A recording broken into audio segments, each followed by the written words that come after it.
एक सुनार इंतकाल कर गया, जिसकी वजह से उसकी फैमिली में शदीद पैसों की तंगी आ पड़ी।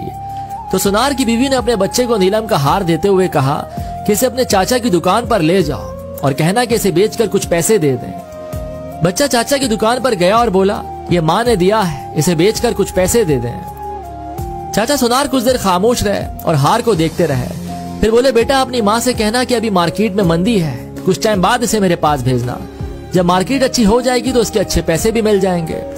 साथ साथ चाचा ये भी समझ गए थे कि इनको पैसों की बहुत जरूरत है, तो उन्होंने बच्चे को कुछ पैसे देकर कहा कि कल से मेरी दुकान पर काम करने आ जाना। बच्चा अगले दिन से काम पर आ गया और चाचा की दुकान पर हीरे जवाहरात की परख का काम सीखने लगा। कुछ टाइम बाद जब वो अपने काम में माहिर हो गया तो दूर दूर से लोग उससे हीरे जवाहरात की परख कराने आने लगे। तो एक दिन चाचा उस लड़के से बोले, अभी मार्केट अच्छी है तो अपनी माँ से वो नीलम का हार ले आओ। लड़का घर गया और अपनी माँ से नीलम का हार मांगा कि चाचा मांग रहे हैं। माँ हार लाई तो लड़का उसे देखकर चौंक गया और बोला, माँ ये तो नकली है, और हार वहीं छोड़कर वापस चाचा के पास आ गया। चाचा ने पूछा, हार नहीं लाए? तो कहने लगा, वो तो नकली है, लेकिन आपने मुझे उस वक्त क्यों नहीं बताया जब मैं पहली दफा उसे आपके पास लेकर आया था?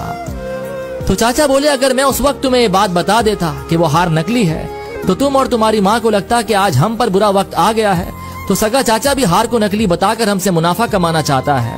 लेकिन आज तुम इस लायक हो गए हो कि तुमने फौरन उसे परख लिया कि वो हार नकली है।